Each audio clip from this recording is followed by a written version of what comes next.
नमस्कार, मुद्दा गर्म है देख रहे हैं आप। मैं हूं आपके साथ हितेश व्यास। और चूंकि चुनाव का समय चल रहा है, मौसम भी गर्म है, ऐसे में चुनावी गर्माहट के बीच में कई मुद्दे ऐसे हैं जो लगातार आपके सामने हम रखते हैं। मध्य प्रदेश की सबसे हॉट सीट इन सबके बीच में राजगढ़ बन गई है, जहां पर मुकाबला दिलचस्प होता जा रहा है। ये सीट ना सिर्फ बीजेपी की आन का सवाल है, बल्कि इज्जत तो दिग्विजय सिंह की भी यहां पर दांव को प्रत्याशी बनाया है। और दिग्विजय सिंह ने राजगढ़ के जरिए पूरे प्रदेश का सियासी पारा गरमा दिया है। खासकर एक पर्चे की जरिए और एक पर्चे की चर्चा इस वक्त हो रही है। दिग्गी राजा ने पर्चे में कांग्रेस की गारंटियों के जिक्र के साथ साथ खुद को पक्का सनातनी होने का दावा किया है। अब जाहिर है बीजेपी को फिर दिग्गी राजा को सियासी दंगल में घेरने का इसके जरिए एक मौका मिल गया है। आखिर क्यों ठीक चुनाव के वक्त दिग्गी राजा सनातन की दुहाई दे रहे हैं? आखिर क्यों पर्चे के जरिए जनता से फरियाद की जा रही है? जानने की कोशिश करेंगे। हमारे साथ में जितेंद्र मिश्रा जो कि प्रवक्ता हैं कांग्रेस पार्टी के, वो जुड़ेंगे। गोपाल लोया जी जो कि प्रवक्ता हैं भारतीय जनता पार्टी के, वो भी जुड़ेंगे। लेकिन पहले ये रिपोर्ट देखिए।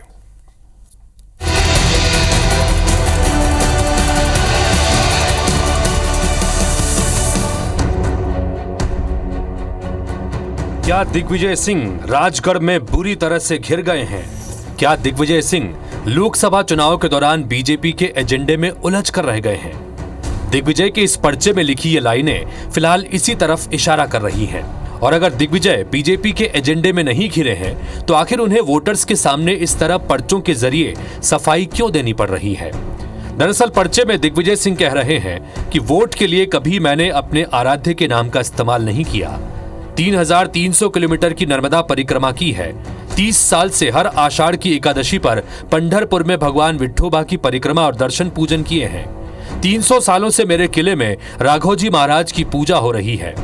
जाहिर है दिग्विजय सिंह अब इमोशनल अपील करके वोटर्स को रिझाने की कोशिश कर रहे हैं। उधर दिग्गी राजा के पर्चे देख बीजेपी का गुस्सा 7वें आसमान पर है। श्रीमान दिग्विजय सिंह जी और उनकी पूरी कांग्रेस पार्टी सनातन विरोधी रही है। सनातन विरोधियों के साथ में राजनीतिक गलवैयां करने वालों को और गाली गलौज जो सनातन पर कर रहे हैं उन पर चुप्पी साध लेने वालों को क्या कहेंगे? असल में बीजेपी के लिए राजगढ़ सीट प्रतिष्ठा का सवाल बन चुकी है, क्योंकि कांग्रेस आलाकमान ने इस सीट पर कांग्रेस के खाटी नेता दिग्विजय सिंह को चुनावी मैदान में उतार दिया है। दिग्विजय सिंह बीजेपी के एजेंडे को फेल करने के लिए हर मुमकिन कोशिश कर रहे हैं और इस तरह के पर्चे बांटना भी उसी रणनीति का हिस्सा है। दरअसल केंद्रीय गृह मंत्री अमित शाह के साथ ही बीजेपी की तमाम लीडरशिप ने दिग्गी राजा पर सनातनी विरोधी होने का आरोप लगाया। लेकिन दिग्विजय सिंह के समर्थक ये कह रहे हैं कि बीजेपी में दिग्गी राजा जैसा सनातनी दूर दूर तक नजर नहीं आएगा। दिग्विजय सिंह जी का सनातन धर्म है, वो दर्शन करते हैं, वो पूजा करते हैं, वो उपवास करते हैं, मां नर्मदा के परम भक्त हैं। ये जुबान चलाते हैं, वो 3300 किलोमीटर पैर चलाकर नर्मदा की यात्रा की है। यही अंतर उनमें और भाजपा में कि राजगढ़ सीट फिलहाल एमपी की सबसे हॉट सीट में से एक है, क्योंकि यहां से दिग्विजय सिंह चुनाव लड़ रहे हैं। उनका मुकाबला भाजपा के रोडमल नागर से है। दिग्विजय सिंह इस चुनाव में राष्ट्रीय मुद्दों के बजाय स्थानीय मुद्दों पर लड़ते नजर आ रहे हैं, क्योंकि वो मानते हैं कि बीजेपी चुनाव को धर्म की तरफ ले जाने की कोशिश करेगी। लेकिन ये तय है कि राजगढ़ में मुकाबला दिलचस्प है। बीजेपी ने भी पूरा जोर लगा दिया है, तो दिग्गी राजा अकेले ही बीजेपी से किला लड़ा रहे हैं। नवीन कुमार सिंह, IBC 24, भोपाल। तो एक बार फिर से सनातन की याद दिग्विजय सिंह को आई और इसके जरिए जनता से फरियाद कर रहे हैं। बकायदा एक पर्चा इस वक्त उनके लोकसभा क्षेत्र में लगातार सक्रिय हो रहा है, लगातार सर्कुलेट किया जा रहा है, जिसमें न्याय पत्र के जो पॉइंट्स हैं उसको तो जिक्र कर ही रहे हैं, लेकिन खास तौर पर मैं हूं सनातनी, इस पर भी जोर दिया जा रहा है। दो मेहमान जुड़ रहे हैं। जितेंद्र मिश्रा कांग्रेस पार्टी के प्रवक्ता हैं और साथ ही गोपाल लोया जी जो कि भारतीय जनता पार्टी के प्रवक्ता हैं। बहुत बहुत स्वागत है आपका। ओपनिंग स्टेटमेंट के साथ में ही शुरुआत करते हैं। जितेंद्र जी, जानना चाहेंगे आपसे, आखिर जिस तरीके से राजगढ़ में एक बड़ा दाव चलते हुए कांग्रेस पार्टी ने अपने एक बड़े चेहरे को दिग्विजय सिंह को मैदान में उतारा, जो उनका ही गृह क्षेत्र है, अब वहां पर चुनाव प्रचार अभियान के दौरान खुद को सनातनी बता रहे हैं दिग्विजय सिंह, क्या रणनीति है, क्यों जरूरत पड़ गई? नहीं, देखिए, असल में भारतीय जनता पार्टी राजगढ़ में घिर गई। उसका कारण यह है कि धर्म के नाम पे जो चुनाव लड़ती थी, सांप्रदायिकता फैला करके जो चुनाव लड़ती थी, वो राजगढ़ में असर नहीं कर रहा है। राजगढ़ क्या, पूरे मध्य प्रदेश में जनता विकास पर सवाल कर रही और भारतीय जनता पार्टी इस मुद्दे से हटाना चाह रही है ध्यान, इसलिए इस तरह के काम कर रही है। दिग्विजय सिंह जी ने राजगढ़ कॉन्स्टिट्यूंसी को कस दिया है।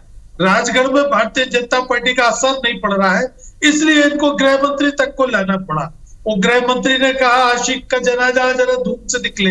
मैं गृह मंत्री जी को आमंत्रित करता हूं कि 4 जून को भोपाल या राजगढ़ में अपना प्रवास करे।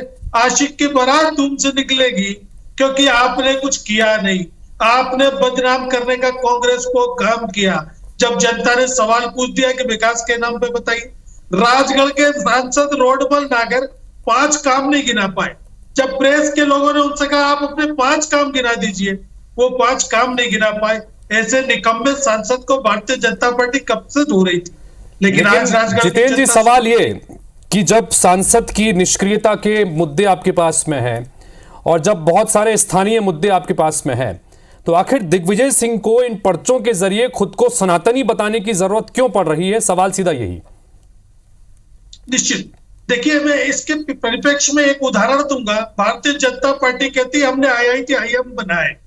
जब हमने उसकी तहकीकात की तो भारतीय जनता पार्टी ने एक भी IIT नहीं बनाया इस सरकार ने। इसने सिर्फ नाम बदलने का काम किया है। इसी तरीके से दिग्विजय सिंह जी को ये धर्म विरोधी साबित करने पर तुले थे। उन्होंने बताया है कि राजगढ़ की जनता जानती है कि किस तरीके से किले पे 300 साल से पूजा हो रही है, किस तरह से दिग्विजय सिंह ने नर्मदा यात्रा की।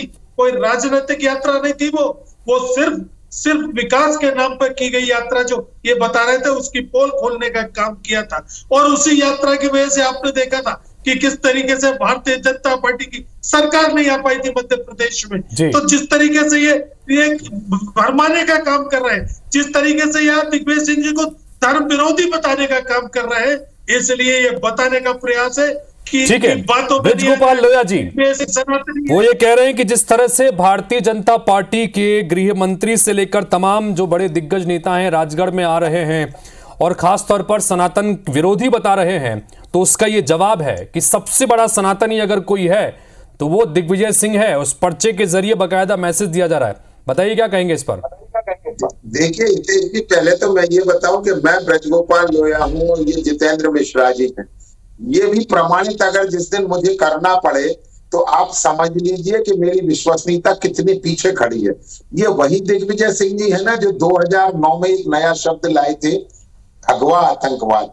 ये वही दिग्विजय सिंह जी है ना जिन्होंने सुप्रीम कोर्ट में शपथ पत्र दिलवाया था कि राम काल्पनिक है। ये वही दिग्विजय सिंह जी हैं जिन्होंने प्रज्ञा सिंह जी के ऊपर किस तरह के अत्याचार और उन अत्याचार करने वालों को किस तरह का संरक्षण देने का काम किया था। कुछ बातें बड़ी स्पष्ट हैं। ये वही दिग्विजय सिंह जी हैं कि जो बटाला एनकाउंटर जो दिल्ली में हुआ, तो ये दिग्विजय सिंह जी उस एनकाउंटर को फेक बता रहे थे, यानी तुष्टीकरण की पराकाष्ठा पर थे। ये वही दिग्विजय सिंह जी हैं जिन्होंने हमेशा हिंदू मानकों का, जो सनातन के मानक हैं, उनका अपमान करने का काम किया और जो तुष्टीकरण की राजनीति करने का काम है वो हमेशा दिग्विजय सिंह जी की ओर से हुआ। और आज ये देखिए, आप अपन कई बार हमारे यहाँ गांव में कहावत में इस तरह की बातें कही जाती हैं कि जिस दिन शेर फंसता है उस दिन उसे समझ में आती है कि ताकत तो सब में होती है। ये वही दिग्विजय सिंह जी हैं जिन्होंने सनातन धर्मावलंबियों का और हिंदुओं का अपमान करने में कोई और कसर नहीं छोड़ी है। परंतु आज जब उन्हें खुद उनका मौका आया तो आज वो पर्चा बांटते फिर रहे हैं कि मैं सनातनी हूं। आप देखिएगा। लेकिन ब्रजगोपाल जी, आप जिन पॉइंट्स के आधार पर दिग्विजय सिंह को घेर रहे हैं कि ये वही दिग्विजय सिंह है, दिग्विजय सिंह अपने पर्चों के जरिए यही कह रहे हैं कि मैं वही दिग्विजय सिंह हूं जिसने 3300 किलोमीटर की परिक्रमा की है नर्मदा की, जिसने 30 सालों से विठोबा की लगातार पूजा अर्चन कर रहे हैं, दर्शन कर रहे हैं। वो कह रहे हैं कि राघव जी महाराज की पूजा होती रही है। बताइए।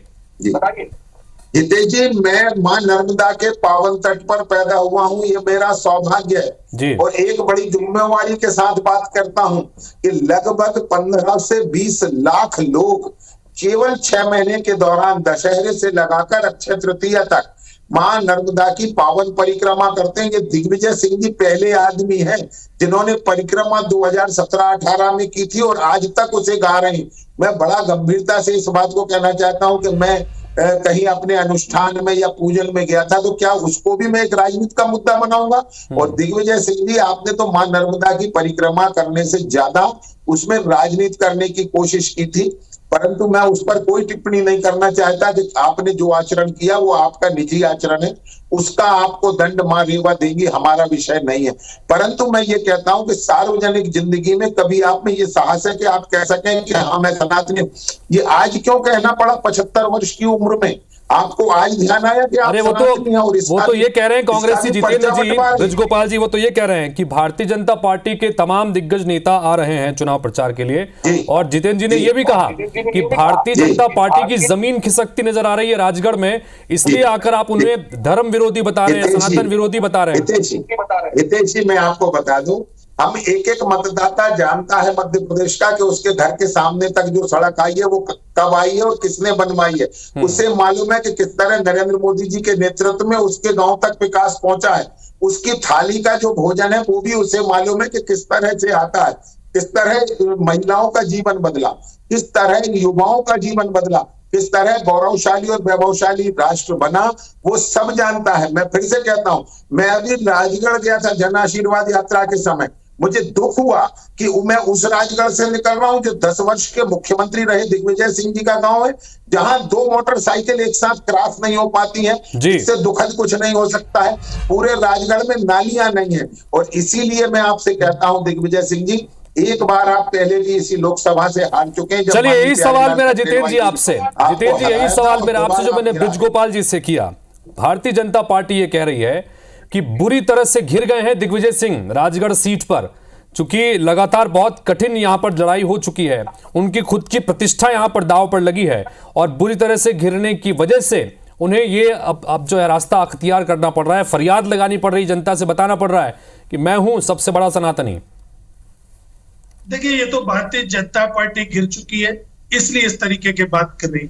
देखिए, आपके पास वरिष्ठता का अनुभव है, आपने देखा होगा जब जब विकास पे सवाल पूछो, भारतीय जनता पार्टी सनातन, हिंदुस्तान, मुसलमान, कब्रिस्तान, पाकिस्तान पे आ जाती है। और चूंकि 2 चरण निपट गए, भारतीय जनता पार्टी की समझ में आ गया है कि क्या स्थिति है, इसलिए चुनाव को इस मुद्दे पर ले जाने का प्रयास कर रही। लेकिन जैसे अभी ब्रजगोपाल जी ने कहा कि वो नर्मदा के तट पर जन्मे हैं, और उन्होंने कभी भी इस बात को, नर्मदा की पूजा को कभी सार्वजनिक करके बताया नहीं। निश्चित तौर पर यही बात तो हम कहते हैं, तब आप कहते हैं कि आप क्यों नहीं बताते हो।